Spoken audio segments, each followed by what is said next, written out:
na sa role na yan. So bakit ba hindi nagkasala si Mama Mary? No? First, diyan sa awit 4 awit is nasa awit 4:7, no? Na ito ay putli at walang buling diha kaniya. King James Cebuano na translation, no? At siya ang babae nga pagkatawag og labing bulahan. So putli og kini nga babae pagkatawag og labing bulahan. So sino ang katotohanan nito is si Mama Mary. For Luke 1:28, yung si Mama Mary ay bulahan or full of graces, no? Full of graces, mabasa ko rin yan sa Protestant version ng Biblia. Next, yung wisdom ng Diyos ay hindi titira sa taong makasalanan. Major premise. Si Kristo ay ang wisdom or kaalam ng Diyos. 1 Corinthians 1:24. No? Kanina, wisdom 1:4, no? Yung sa major premise. Sa minor premise ko, 1 Corinthians 1:24. So yung wisdom of God ay hindi titira sa taong makasalanan. Pero si Kristo ay tumira kay Mama Mary. Therefore, si Mama Mary ay hindi makasalanan. Another argument, mga kapatid, no? Romans 6:14, na ang grasya ay hindi titira sa taong makasalanan. Si Mama Mary ba ay may grasya? Minor premise, verse 1:28 ng Luke. Si Mama Mary ay full of grace. Therefore, si Mama Mary ay walang kasalanan. I-preserba ng Diyos yung kanyang ipreserba. Rome 9:29-30. No? I-preserve na ng Diyos yung kanyang pinili. Kaya si Mama Mary ay full of grace. Ang Griego niyan ay charkikaritomini. Ibig sabihin yan ay past perfect tense. Ano bang ibig sabihin yan? Kasi ang nakaintindi na Griego nito na mga kunti lang, no? Si Brad Calixto at si Brad Sonny Hatos na. Itong mga kababayan natin. Ibig sabihin yan, it is coming from the word charito or grace. Ano ba yung ibig significant ng kikaritomini? Ang kikaritomini, mga kapatid, isa lang yan makikita sa Old and New Testament, even in the Greek Septuagint. Isa lang yan. Bakit isa lang? Nakapaloob mismo kay Mama Mary. Ano ibig sabihin? Yung grace niya ay natanggap niya dati pa. 5 minutes. Dati pa. No? Therefore, si Mama Mary ay nakatanggap na dati pa ng grasya, tapos na natanggap niya, at hindi tumira ang ang sala sa may tao may grasya. Therefore, si Mama Mary ay may walang makasalanan. Hindi makasalanan. Church Father argument, contention number 7. Ang mga Church Father o mga early writings ng mga Kristiyano ay nagpapakita na si Mama Mary ay walang sala. Proto-Evangelio of James, doon natin mabasa litra por litra na si Mama Mary ay nilalang na walang sala. Si Mama Mary ang walang sala kasi doon titira ang Diyos sa taong walang sala. 1 Corinthians 1:24 and Wisdom 1:4. So, mamaya I will really challenge my brothers in Protestant brethren to show me one church fathers na nagsabi litra po litra na si Mama Mary ay makasalanan. Bibigyan ko siya ng GCash loan. 100 pesos. Huwag yung ChatGPT na yan, ha? Okay lang yung sa ating Gemini para ma-check natin. Gemini. Kasi hindi natin ma-check yan ang ChatGPT. Yung Gemini, ma-check natin yan. Ibigay mo, magpumana ka mo dyan para bibigyan ka talaga po kayo talaga na. Unanimous po ang mga church father, even Nestorius, naniniwala si Mama Mary ay walang sala. Even si Arius, no? Naniniwala si Mama Mary ay walang sala. So therefore, Baka magtanong sa akin, mababasa ba dyan, kapatid, sa Roma 8 na litra po litra? Nagsabi. Sinabi ko na kanina, na hindi sa litra po litra ang basihan sa Biblia. Kasi hindi yan mababasa sa Biblia na litra po litra ang dapat paniwalaan.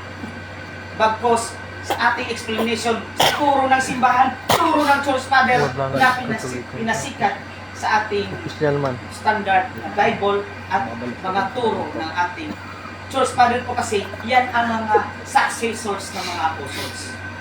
Therefore, yung Bible kasi is Iba. walang mababasa doon na Bible along litra po litra. Huwag kayong maniwala yan. That is scam yan. With all due respect sa akin.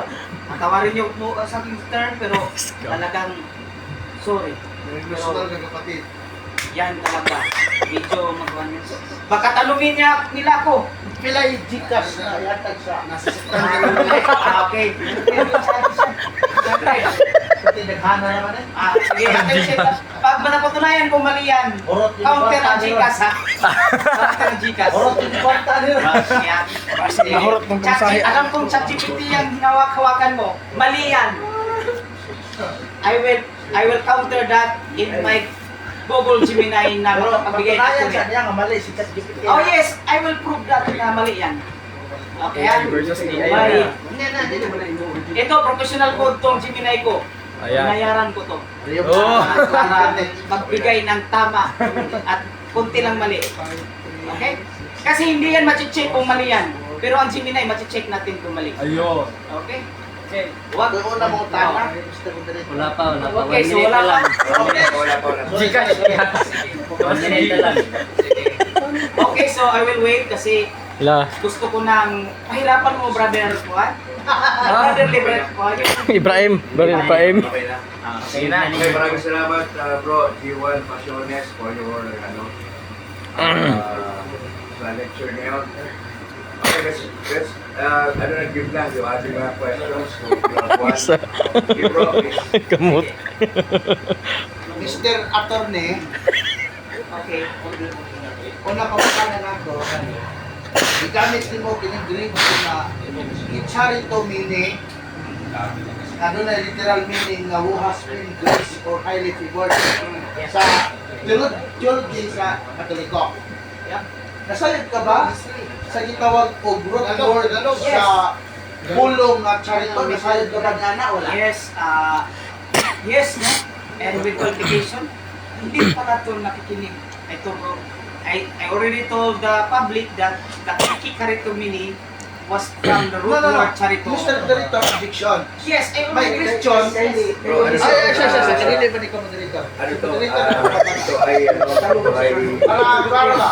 sinasagot lang ng ating Yes. first person. Moderator, my question is root word of karito. Dili karito mini ha? Karito. Nasayod ba siya sa root word sa gitawag o ano kapatid? Karito. Dili karito mini. Nasayod ba siya sa root word sa gitawag o karito na gikanan sa kikarito mini? Bro, di Okay, bro, ka pakiliwanag lang. Yes, I already told the public that Kikarito meaning is coming from the Greek word charito. Yes. Charito. O sa root word niya? The root word is charis or means grace. So, Kikarito means that the grace was already given to Mary by God even prior to that statement made by the angel. Therefore, Mama Mary was sinless because in Rome 6:24, hindi titira ang grasya sa taong may Next question. Second Drake. Second question. Sakto ang imong ingon nga dalawang kapatid karito mino. Kapatid. Ay, nagsaba kay nangutan nako. Dili ka sa Tagalog. Tagalog ko ang sinabi niya na ang root word sa kikarito mino is karito. Kariton. Oh. Karton. My question is, ano ang pinakamalapit na translation dyan? Remove from sin o to show favor? Okay, thank you. The translation dyan is even the Catholic and Protestant, dalawa, no? Highly favored or full of grace. No. Wala, hindi pa ako nagtanong full of grace. Remove from sin o highly favored? Yan sagot ko. No, dalawa ang sagot ko. Highly favored or full of grace. Magbasa ko yan. Bakit hindi yan remove from sin nakalagay? Kasi doon tayo nakabase sa Romans 6:24 na hindi titira ang grasya sa taong makasalanan. Therefore, si Mama Mary ay full of grace. Even before the statement of the angel, si Mama Mary ay walang sala. Yung ibang tanong, nasagot mo. Third question and my last question, ang primary question. Can you show your reference, attorney, that full of grace interpreted the theologians, any theologians, Catholic or Protestant theologians, nga mao ang pinakadool nga translation diha sa imong giingon nga karito. Tagain ko og pa.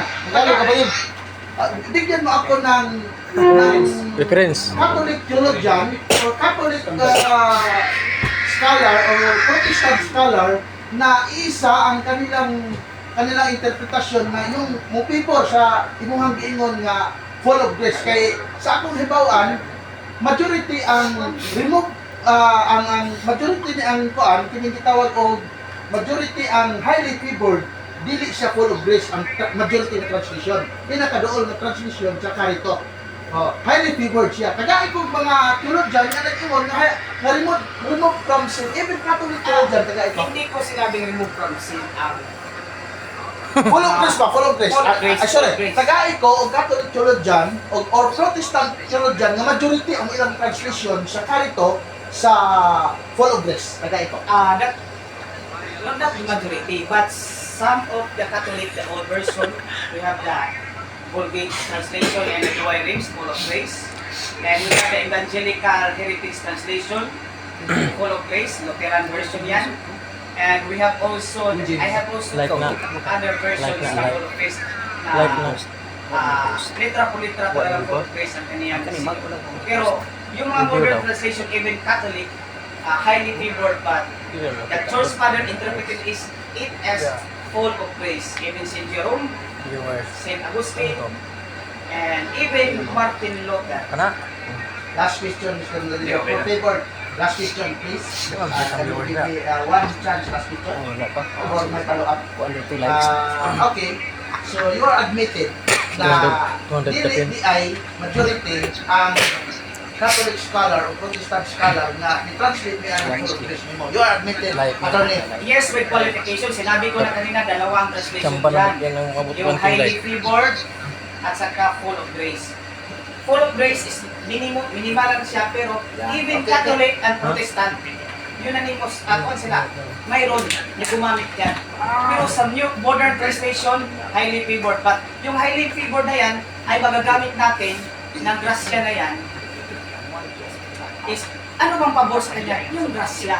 Sino grasya yan? Si Jesus Christ yung grasya. Si Jesus Christ ay hindi titira sa taong makasalanan. 1 Corinthians 1:24. Dahil siya ang wisdom ng Panginoon. Okay, thank you, attorney. Thank you. Mr. Moderator, thank you, thank you. Ako, sunod. Sige bro. Bro, ako na. Okay.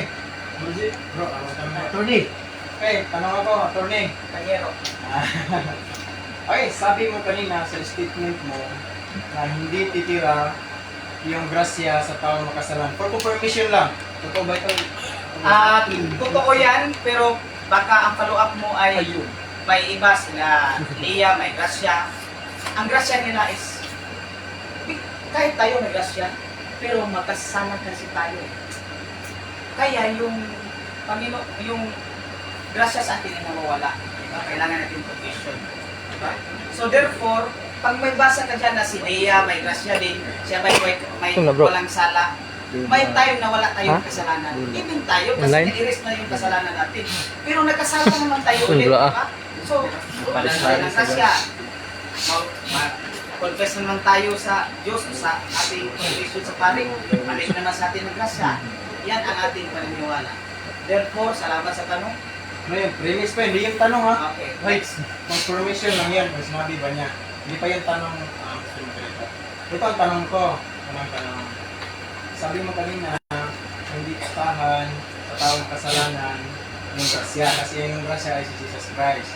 Paano kung may mababasa ako sa iyo na yung tao na yun namatay at may dalang grasya? Aminin mo, mali ka? Di ba na? Ayaw lagi na yun. Hindi ako nagkamali. Kasi wala, hindi contradictory sa statement ko. Yung tao namatay, Wait of order siya. May problema tayo lagi. The way you ask questions will lead into a debate. Pwede ulitin ko. Ibang tanong na lang, i-rephrase na Okay, lang. repress ko, repress ko. Wala nang yes or no, wala nang yes or Wala no. nang ganun, Okay, iwan. Kaya na siya. Okay. Kaya debate ko na. Okay. No? Sabi mo kanina, hindi mananahan yung grasya kasi Jesus Christ yung grasya, hindi nga ang kasalanan. Ito ang tanong ko. Ito ba ay nakakalito o hindi nakakalito? Kasi sa Bible, mayroong tao, bago binawian ang buhay, may dalang grasya. okay, thank you. Magandang tanong mo. Hindi yan nakalilito. Sapagkat yung tao na yon, for example, yung one of the crucified na person na Kusunod nasa Jared bro. tabi ni Jesus Christ ay nagbago. Kusunod niya. Nag-confess, nagbago siya, nag-reconcile siya sa kanya makasalanan. Therefore, the moment na yon, pinatawad siya ni Kristo, doon naninirahan na sa kanya yung grasya. Therefore, pag namatay siya, he is in the state of grace. Therefore, he will be in heaven. Sunod na tanong. Pangalawang tanong. Si Stephen according sa Acts 6:8, nasabi daw ng talata, si Stephen bago namatay, full of power and full of grace. So, ang tanong ko sa iyo, si Stephen ba ay qualified ba siya sa hindi rin kasalanan? Walang kasalanan? Qualified ba? Yes, si Stephen ay, pero with qualification Yes, kasi si Stephen nagkasala ay humingi ng kapatawaran. Pag humingi tayo ng kapatawaran, wala na tayong sala.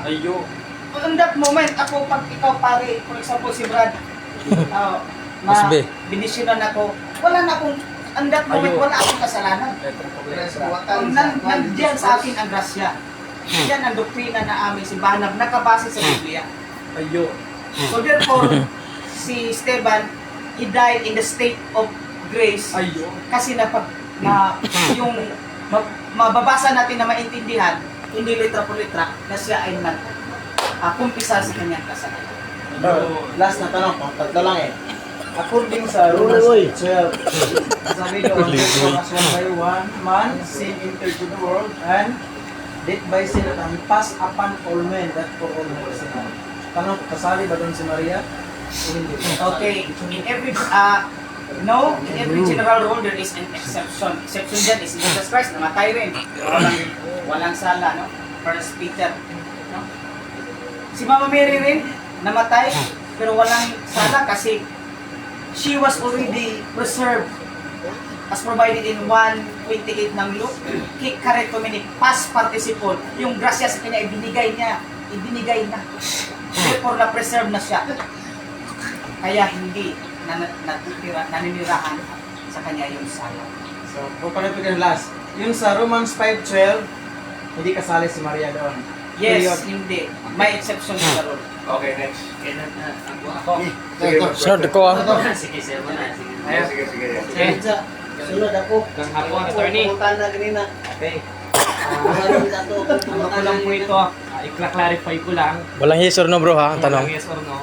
Kasi nabasa ko po dito sa 5:12. Premise po muna ito Sa 5:12 of Romans, wherefore, as by one man sin entered into the world, and death by sin. And so death passed upon all men. Ibig sabihin, lahat po ng mga nagkasala, makakaranas ng kamatayan. Lahat ng mga nagkasala at makasalanan ay makakaranas ng kamatayan ayon sa 5:12 of Book of Romans according to Apostle Paul. Ngayon, ayon po dito sa inyong Papa, kay Pope Pius noong 1950, ang sabi, si Maria ay inakyat sa langit, katawan at kaluluwa matapos ang kanyang kamatayan. Paano niyo po ito ipapaliwanag? Dahil sabi sa 5:12 Book of Romans, lahat ng taong nagkasala ay mamamatay. Ngayon si Santa Maria, mamamatay. Namatay po ba si Santa Maria? Patuloy na siya nagkasala? O siya ay umakyat na lang parang si Elias? Thank you, no? That is my contention number 2 kanina. Na in every general rule, there is always an exception. Diba? Lahat ng tao ay mamatay dahil sila ay makasalanan. Si Jesus Christ ay tao at namatay. Pero si Jesus Christ ay hindi walang sala, First Peter yan, mga kapatid. Therefore, may exception. Sino pang exception natin? Mababasa natin na maintindihan si Mama Mary kasi ay nananahan sa kanya yung siya ay highly favored, full of grace. Therefore, Roma 6:14 hindi mananahan sa kanya yung sala. At mga church father, unanimous po sila, walang church father na nagturo na si Mama Mary ay may sala. Bigyan niyo ako para may Gcash kayo. Thank you. Ako yata na naman. Okay, wala na. Sunod na tanong. Meron po. Sige, sige. Okay. Ngayon sabi niyo po ay merong exception. Sa 5:12 of Romans, all men. Ano po ba si Santa Maria? Men po ba siya o ka? Si Mama Mary ay men, pero exception siya. Kasi si Jesus Christ, men din. Diyos na nagkatawang-tawang men. 100% human si Jesus Christ. But si Jesus Christ have not seen, First Peter. Therefore, may exception to the rule. Alam kong naniniwala ka rin dyan. Therefore, pag may exception, si Mama Mary din exempted dyan sa all. Kasi may exception to the general rule. No? Okay? Salamat po. Last. Ayon sabi niyo may exception. Allahu Akbar. Sinabi niyo ang ating Panginoon sa Kristo. Ang tanong ko po sa inyo, ayon Tao. po sa Tanan natin Synoptic si Role. Gospel, sa Marcos, Lucas, Mateo at San Juan, pero po bang sinabi si Kristo, ikay Maria, hindi ka nagkakasala? Meron po ba o wala? Kasi kung wala, ibig sabihin, sa utak niyo lang po galing na invento ng tama. Objection. Hindi dapat answer mo ba yes or no? Pakiulit mo yung Sige tanong. mo. Yes, sir. Sa utak galing. Meron po ba sa Synoptic Gospel at Attorney Diwan na sinabi ni Kristo sa kanyang ina, hoy mama, sagit lang, nagkakasala, ay hindi ka nagkakasala mama, parehas tayo. Meron po ba o wala? Objection. Ah. Ang tanong mo, parehas pa rin. Or no? Ang tanong. Okay. Nasala ito sa ano eh. Walang yes or no. Okay, ito. Sa ipitan to nasala. Sa Synoptic Gospel po ba, meron po bang nabanggit doon na Attorney Diwa na kahit sa diwa o kaya sa ano na parang tinuro ni Kristo sa kanyang magulang na ikaw, Mother Mary, hindi ka nagkakasala. Meron ba? Meron po ba? Sana po ipakita niyo. Yes, with qualification. Anong qualification niya? Yung ang anghel ay subo yun ng Diyos. Kasi si Kristo ay Diyos, no? At John 1:28. Anong sabi ng anghel? Ikaw, Ma'am Mary, ay puno ng grasya. At ang grasya na yan ay ang taong puno ng grasya, ang kasalanan or sala ay hindi nananahan sa taong puno ng grasya. Therefore, may magbasa na maintindihan, ngunit hindi litra por litra. At kung magtanong ka, dapat huwag kang conclude statement kasi fallacy yun. Nagpapakita lang yun na hindi ka marunong magtanong. Pwede yung ganong okay, hindi yan pwede. Ano lang, yung pakiulit yung sagot. I'm stand corrected. Yes, mayroon mababasa na maintindihan pero hindi litra por litra. Sa katunayan, ang anghel ang nagsabi niyan, Dapat maamo yung mukha ha. pero Dapat pakyat siya ka. ay yung anghel na yun ay sugo ng Diyos. At si Kristo ay Diyos, John 1:18, therefore, yung salita ng anghel ay salita ng Diyos. Box angel, box D. Ang salita ng anghel ay salita ng Diyos. Therefore, yes, mababasa na maintindihan pero hindi literal po literal. Okay, next. Okay. Bala. Bala. Gusto ruli ka, gusto ruli. Kaya bro. Bala lang. Iwan ka tanong. Tagalog.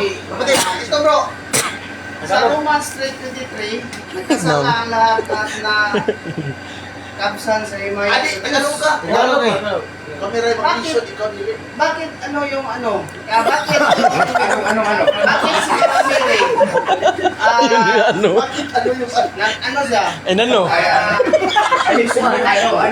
Bakit si Mama Mary Ano siya? umakyat sa langit na Inano? may kasalanan naman ang lahat, no? Okay, Romans 3:23, may nagkasala ang lahat at na wala yung himaya ng Diyos. Okay, thank you. sabi ko na kanina, in every general rule, there's always an exception. So hindi po lahat ng tao ay namatay. Well, in fact, may marami kayong may turo sa isang propeta na si Elias, hindi siya namatay. Siya sa langit.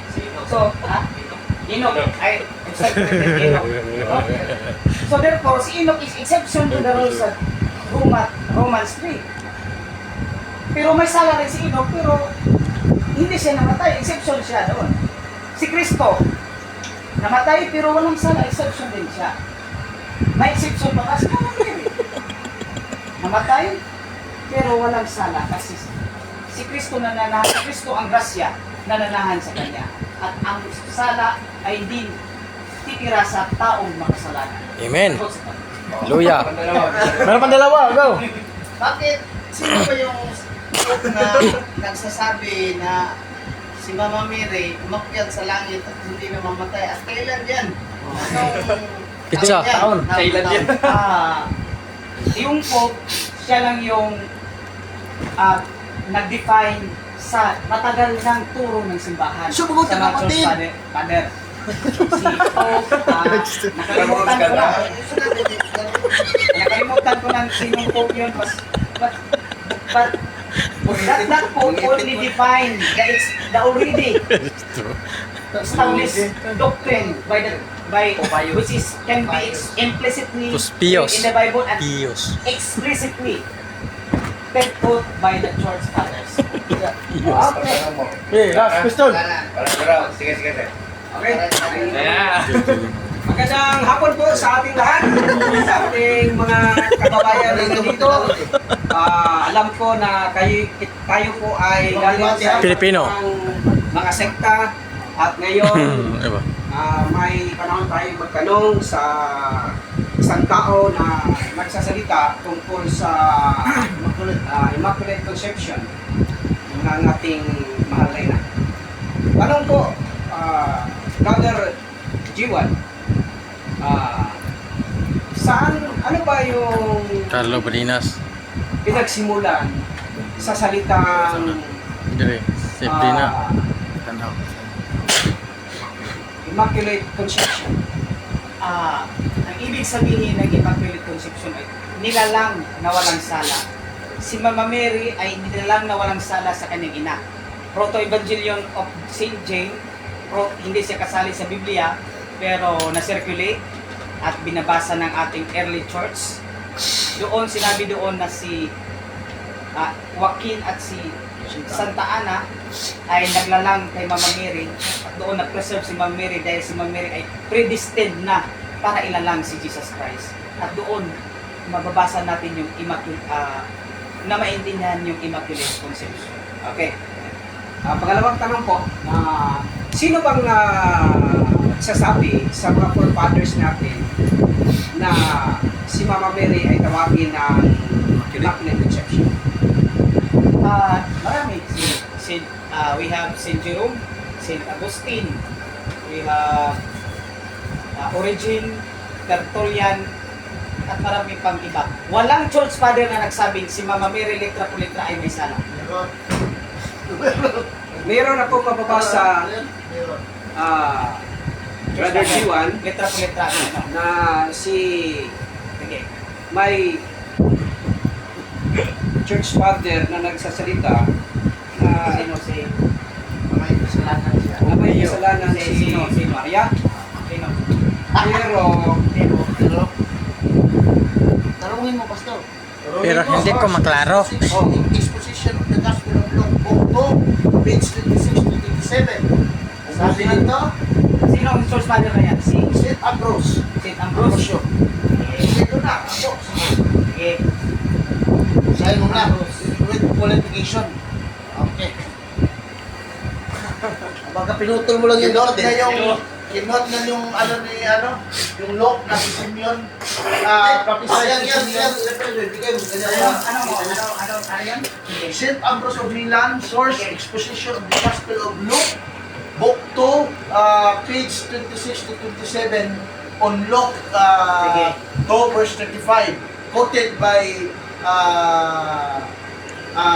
by Simeon, na yung sinabi ni Simeon na will burst your soul, espada ba na ilako sa kasing-kasing ni Santa Maria. So nakaagi daw si Santa Maria og hadlock, maupailhan na nasakop siya sa Sir Juan sa piring inasulin na Okay. Paano pag napatunayan kung hindi tinuro ni St. Ambrose? Aminin mo, medyo ka lang ito. Ano nagsulubag kayo na? Okay, may problema tayo ulit. Paklop. Debate na naman yan. Yan. Okay, Okay. thank you, Mr. Budalit. Sirain mo lang. Yung sinipin mo ay medyo error yan kasi ChatGPT yan. Ito sa akin, Gemini. Gemini ito. Ako po yung nagtatanong, Jiwan po. Sinuportahan ko lang. Ako po yung nagtatanong. Ikaw pala yun, Tol. Mari bang Go, Tol. basahin mo sa iyong research dyan na yung sinasabi ni St. Ambrose ay mali? Tamang guard. Sige. Okay. Sige. Nag-ask pa na yun. Nag-ask pa ni ko, ano? Gemini. Maayon kita ng mga protestante. Ay, sige. Wait lang kasi. Ay, Mahina ito na. ang signal. DI yan? DI o IA? Ay, ginamit ko yung Baka hindi ka makasagot, attorney. ChatGPT versus Gemini. Gemini. Ang sa inyo is Gemini. GPT. Tingnan natin. GPT sa akin. Wait. Sa akin, GPT, sa kanya, Gemini. No? Na? Sa akin, nanay. St. Ambrose states that Mary had sinned. No, St. Ambrose. Okay. Okay. Sabi ba ni Ambrose nga sa kasala siya? Yes. As one of the strongest proponents of her complete sinless, strongest proponent siya. Nako, mali ang reference yun. Oh. Ano, mali. Deception yan, pastor. Next question, please. Wala tayong time para counter Counter attack. Next question. Okay. Counter Salamat attack. po, Brother Jiwan, sa mga Attorney. magandang sagot. G1. Welcome. I hope na You learn lahat something. ng mga tao dito ay nakaintindi sa kanyang sagot. Dahil yung mga protestante nagsasagot lang dahil hindi nila alam. Maraming pong salamat at magandang araw. Okay. Bro, question. Okay, so Atty. Jiwan, may tanong ako. Sabi mo, ang Immaculate Conception of Mary is pinanganak siya na walang kasalanan. Ang tanong, kasi wala namang kasalanan si Mary, ibig bang sabihin wala rin kasalanan ang kanyang magulang para ipinanganak siya na walang kasalanan? Magandang tanong, no? No, the parents of Mama Mary had sinned. Kasi si Mama Mary lang ang na-preserve para tirhan ng Panginoong Diyos. So kaya siya lang preserve, hindi na yung kasama ang kanya mga magulang. Na si Saint Anna at Saint Joaquin. Thank you. Yeah, bro. Okay. Kasi sabi mo na siya ang na-preserve pero nagkasala pa rin. Pwede ba yun? Saan ba meron ka bang naipakita sa amin na talata na ang isang bagay na marumi or makasalanan is mag-produce siya ng hindi makasalanan? Yan. Si Saint Anna and Saint Joaquin, na-produce nila si Mama Mary na walang kasalanan kasi si Mama Mary was predestined, no? Romans 8, kung pipiliin ka ng Diyos, ay pipiliin ka sa sinapupunan mo pa lang, Jeremiah 1:15. No, kaya dapat hindi natin i-abort yung mga child, yung fetus sa ating Body. sa body ng ating mga giliw ng mga babae. Yan. Ako sa tanong ko. Merong isa. Okay, so sabi mo na meron talaga. Pwede mo ba ako bigyan ng verse na babasahin ko with qualification doon sa iyong pinapaliwanag na maiintindihan ko rin na ito ang sabi na na-preserve si Mary na wala siyang kasalanan. Okay, thank you. Sinipi ko na kanina yung Luke 1:28. Ginamit doon na correctomini. Ibig sabihin past perfect participle. Yung grace na natanggap, yung pabor na natanggap ni Mama Mary ay natanggap niya dati pa. Saan yun nagsimula? During sa ating Bible, pag na-predestined ka, pinili ka ng Diyos, sa tiyan ka. Kung Tira. hindi sinipi doon sa tiyan, doon kanya Bibiliin. hindi predestined. For example, Jeremiah in 1:5 and 15, Jeremiah was already chosen by God to be a prophet. Last. Okay, next. Okay, ako Si muna. ano, si... Mamaya ka na kapatid. Ulit ng Star Wars. Star Wars. Attorney G1, may tatanong po ako, Attorney G1. Ganito yung tanong ko. Sa dogma at doktrina niyo, Brother G1, sa Katoliko, si Kristo ipinanganak ni Maria na walang kasalanan. Yes. Ayon naman sa teaching ng Simbahang Katoliko, si Maria ipinanganak ni Saint Joaquin at Saint Anne na may kasalanan. Ang tanong ko, Facilitator, hindi turo ng simbahan na si Mama Mary ay may kasalanan. hindi ko. Premise mo to. Hindi yan ang tanong ko eh. Makinig ka muna, Mr. G1. Ay, objection. Hindi gano'n ang paraan ng pag-ano nga. Okay, pakiulit. Okay, at least po, ito yung tanong ko, Attorney G1. Kasi nga po sa doktrina at dogma ng Simbahang Katoliko, ganito ang binanggit. Si Kristo, ipinanganak ni Maria na walang kasalanan, kaya nga Immaculate Conception siya eh. Tapos, sa doktrina nyo, si Maria, ipinanganak ni Saint Joaquin and Saint Anne na may kasalanan. So, ang tanong ko, papasok ba dito ang word na harmony? Na si Maria, na sinabi niyong walang kasalanan, ipinanganak ng ina at ama na may kasalanan, Saint Joaquin at Saint Anne. Yes, very good. Maganda ang tanong. Harmony talaga yan kasi Christ-centered kami. Nakapokus kami sa kay Kristo. Kaya si Mama Mary ay pre-reserve dahil siya ang focus ng gospel. Hindi ang focus ng gospel si Mama Mary. Kaya yung magulang niya ay hindi na-preserve. Yung magulang ni Kristo ang ma-preserve, na i-preserve. Salamat sa tanong. Okay, salamat sa Okay, konti. salamat sa napakagandang sagot. Ito yung pangalawang tanong, Attorney G1.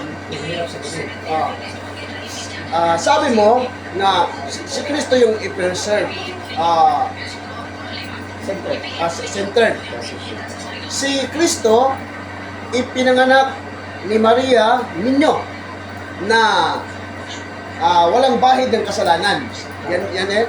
Si Kristo ipinanganak ni Maria ninyo na walang bahid ng kasalanan. Tapos sa doktrina ninyo, si Maria, kasi centered kay Maria eh. Si Maria ipinanganak naman ni Saint Anne and Saint Joaquin na may kasalanan. Ang tanong ko ganito, Attorney G1. So, aaminin mo ba ngayon, Attorney G1? Hindi yan aminin. Mali ang Yes bro, Esclaro Badinas. Sakto na bro. Pwede lang aminin, pero hindi lang ang debate. Pwede mo bang aminin sa amin, Attorney G1, na sang-ayon ka ba sa turo ng doktrina ng Katoliko na si Maria ipinanganak sa mga taong may kasalanan? Yes, tama nga. Harmonious nga kasi ang pagiging walang makasalanan ni Mama Mary dahil kay Kristo. She was already preserved because of Christ, because the Catholic are Christ-centered, not Mary-centered. So, wala tayong sa kung ang magulang ng Mama Mary ay makasalanan yon. Ang importante, yung tinirahan ni Jesus Christ na tao ay walang sala. Yan po ang Last na tanong. Yeah, okay.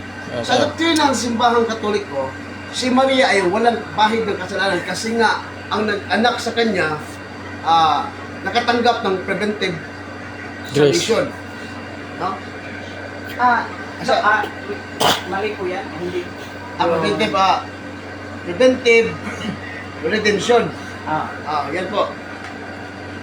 Sabi sa doktrina nyo, si Kristo ipinanganak ni Maria na walang bahid ng kasalanan kasi nga po may preventive redemption na si Maria. Kaya nga po hindi nakasala si Kristo din. Ang tanong ko, sa doktrina ninyo, si Maria ay Immaculate Conception. Ang tanong ko, yung si Saint Anne ay preventive redemption din? No, si Saint Anne is redemptive. Gracia Diba? Restaurativa. Restorative redemption. she was already seen and was redeemed by God. Not unlike Mary, she was prevented to sin because God preserved her to be the vessel of God. Okay, salamat sa magandang tanong. Ako sunod bro. Bro, tanong. Ano naman ka? Tapos sunod pa ko. Bonito. Ang oras 1:45. Tanong ko, mga simple lang. Yung simple lang, bawa ang salitang safe yun, hindi ba yan siya nag-i-imply ng safe? Parang ganun ang logic kasi niyan eh. Dahil wala lang scripture. Sinabing safe yun, dapat meron ang safe. Tapos ang nangangailangan din ng savior, simple yung sinner, halimbawa. So ako, ang i-import ko lang dito ay yung papapaliwanag lang ng mga salita. Kung paano naging walang kasalanan ni si Mary na nanalangin siya na kailangan niya ng savior. Pakinaalam natin kasi medyo hindi pa tayo tapos. Okay, hindi pa tayo tapos. Okay, hero, sige. Siguro naintindihan yung tanong ko, kaya ipapasagot ko na kay Atty. Sige, attorney. Okay, no with qualification. Yan ang error ng Protestant theology na pag may ililigtas ay may sala na kagad. No. Sapagkat, halimbawa ni si Dr. Ray, Stephen K. Ray, siya ay tumapat, no? Nadapa sa mud. Nagkamad siya at naligo. Yun ay saved. Nakasala ba siya? Nagkamad ba siya? Yes. Pero iba kay Mama Mary. Nandiyan ang mud, may grass siya na nagkuhan sa kanya, hindi siya nakakuha sa tamad. She is also saved but had not been put into mud. That is preventive salvation. Yung primero kanina, restorative salvation. Salvation. So, ipapalo ako lang. Salamat sa pagpapaliwanag. So, yun na rin ang galing yung salitang preventive salvation, tapos redemptive salvation. Pero, kahit maging preventive o redemptive, salvation pa rin. Yes. Ang ibig sabihin, si Santa Maria, kailangan niya pa rin ang salvation. Yes. So, ang atin lang, kung yung pagpapaliwanag lang ng mga salitang ito, kung paano ba ito iintindihin para mas lalong may malinaw sa amin ng mga katoliko. Yan po. Excuse me. Pastor, itry mo na protestante ka kasi Ay, okay lang na ulit naman siguro katoliko. Kaya katoliko rin natin. okay na ba? Pwede na. Kasi parang ang nasa isip ko, parang Katoliko teaching lang. Siya lang katoliko dito. Pila lang ang mga katolisante. Siya lang ako parang magpipay lang. For a while, kung pwede natin gawin na magano tayo as if protestante tayo, para at least meron din tayo makuha. Yes. Sasagutin, di ba? Ako next bro. Pastor, Ayaw meron na, hindi ko na mapag-uwi yung tanong ko na. Okay na, bro. Merong follow-up tayo. May Ako. oras pa ba? May oras pa. Ako. Hindi pa sinagot yung tanong ko. Yes po. Kailangan pa rin ni Mama Mary Basta bro. na mangliligtas. Kaya na, both body and soul, Savior. Siya ay niligtas ng Kristo, punta sa langit. Kasi, kailangan niya ang manliligtas. Pero hindi siya nagkasala. Pagkos siya ay was preserved. Prevent to have sin. Para may magandang follow-up doon sa issue na yun. Hindi na ako si Willie magtanong. Pero kayo naisip na follow-up Hindi ako, meron pa akong hindi pa ako tapos. Kasi sir, para may follow-up eh. Yung kuhan, para bang... Pero ka bang naiisip, attorney, na illustration para lalong magiging maliwanag yung preventive salvation o yung pag-preserve sa kanya? Ako lang yung para lang. Okay. Clarity lang na. Yes po. Yung example po ni Stephen Carey, former Protestant pastor na Baptist, doon siya mismo sa nag-televise sa Israel. Ang kanyang title na is The Footprint of God, no? May nagkasala, baklay si Stephen Pastore. Stephen Curry. Nadapa at Stephen Curry. nagkalapot ang ulo. Ano, uy. Dahil sa grasya ng Diyos, minisan lang, naligo siya, nilabhan yung kanyang mga damit. Yun ang kaligtasan. Pero nagkamad ba siya? Nagkalapot pa siya? Yes. Ang isang senaryo, naglakad si Pastor Stephen Ray na nagkatoliko na at may humarang sa kanya. No? Hindi siya nakatapak sa mud.